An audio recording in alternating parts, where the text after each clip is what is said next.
नंदन दुष्ट निकंदन तीन लोक उजियारे, ओ परशुराम प्रभु प्यारे।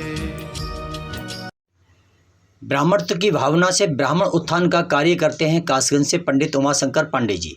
देखिए ब्राह्मण कुल संदेश के लिए प्रतिनिधि डॉक्टर विनय सोनिक जी से खास चर्चा के कुछ अंश। ब्राह्मण कुल संदेश से मैं डॉक्टर विनय सोनक कासगंज से आज हम एक ऐसे व्यक्तित्व से आपको मिलवाना चाहते हैं जो बहुत सामाजिक व्यक्ति हैं और समय समय पे ब्राह्मणों के हित के लिए कार्य करते रहते हैं और उनके ब्राह्मणत्व की एक भावना उनके अंदर मौजूद है। ये पंडित उमाशंकर पांडे जी कासगंज से 6 किलोमीटर दूर नदरी है भट्टा, वहाँ मैनेजर हैं और हम उनके विचार जानेंगे ब्राह्मण कुल संदेश के लिए।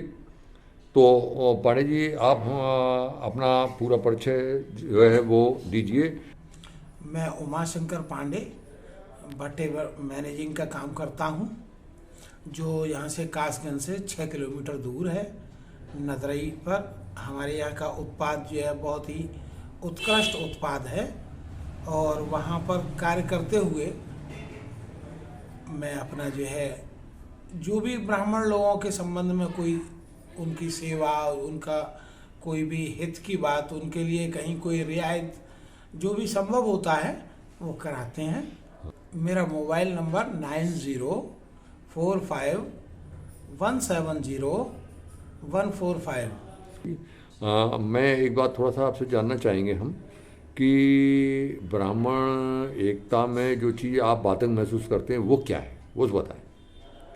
ब्राह्मण एकता के संबंध में भाई ये जो है बड़ा विचित्र बात है कि इस समय जो हर जाति इकट्ठी हो रही है अपने उसके लिए, अपने वर्चस्व के लिए, और ब्राह्मणों में तो एक दूसरे को नीचा दिखाना, एक दूसरे के लिए समर्पित न रहना, किसी का सहयोग न करना और खुद को बहुत बड़ा मठाधीश समझ लेना, ये समस्याएं हैं जिनकी वजह से इस तरह की दिक्कतें आती हैं। कुल मिला के ये होता है कि भाई अगर जो समाज के लिए ज़्यादा कुछ ना कर सकें, थोड़ा समय तो निकालें, उसके लिए कुछ तो सोचें, अपने पड़ोसी को, अपने भाई को, अपने रिश्तेदार को कुछ तो महत्व दें। अब सभी कुछ मान लीजिए ठीक है, कोई बहुत बड़ा आदमी है तो बड़े आदमी से कोई मांगने तो नहीं आता है, ना ही वो किसी को दे सकता है, लेकिन जाहिर सी बात है कि उसको जो है लोगों के हित के मामले में तो विचार करना ही चाहिए और एक दूसरे को सम्मान तो देना ही चाहिए। ब्राह्मण समाज की समस्याएं, ब्राह्मण परिवारों की समस्याएं, ब्राह्मण बच्चों की समस्याएं क्या आप महसूस करते हैं? ब्राह्मण भाई बच्चे तो अभी आजकल बड़ा संघर्ष कर रहे हैं। ऐसा नहीं है कि बच्चे जो है पढ़ते लिखते नहीं है, बच्चे बहुत अच्छे पढ़ते हैं, लेकिन आरक्षण वगैरह की स्थिति से बच्चे नौकरी जल्दी से नहीं पा सकते। बहुत अच्छी परसेंटेज वगैरह होती है, बहुत अच्छी उनकी क्वालिफिकेशन होती है, अच्छी पढ़ाई लिखाई के बावजूद भी वो रह जाते हैं। एक और दूसरी जो सामाजिक विकृति पैदा हो रही है कि जो है एक दूसरे को यूं मान के चलते हैं कि इसका तो कोई स्टेटस ही नहीं है, इसका तो कुछ, चाहे भले ही से उनके खुद के बाल बच्चे टाइम से शादी संबंध से रह जाए। हमारे ग्रंथ सभी ये कहते हैं कन्या और वर जब जो है संयुक्त रूप से होते हैं तो उनका एक जो है नया पुनर्जन्म की तरह की स्थिति होती है, उनका भाग्य तभी प्रबल होता है।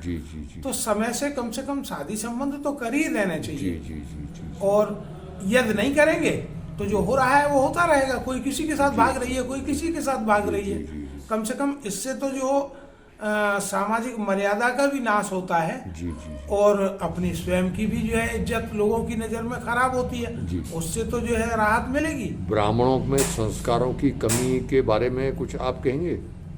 हाँ, ब्राह्मणों में जो है भाई ज़्यादा कुछ ना कर सकें तो जो अवगुण है शराब पीना वगैरह वगैरह, जुआ, तो ये जो है तो उससे तो बच के रहना ही चाहिए। अगर जो उससे बच के नहीं रहेंगे, इधर तो आपको जो कोई काम धंधा नहीं मिल रहा, मेहनत आप कर नहीं सकते, पढ़ाई लिखाई आपकी बहुत अच्छे लेवल की है, लेकिन उसको जो समाज में कहीं काम में नहीं ले सकते। ऐसी स्थिति में अगर जो दुर्गुण और पाल रहे हैं कि कहीं जुआ खेल रहे हैं या शराब पी रहे हैं, तो ऐसी स्थिति में परिवार की क्या स्थिति हो सकती है और क्या इज्जत हो सकती है भाई? हमारी तो समझ धन्यवाद इसमें। धन्यवाद धन्यवाद पंडित जी। समय समय पे पंडित जी हम आपसे संपर्क करते रहेंगे।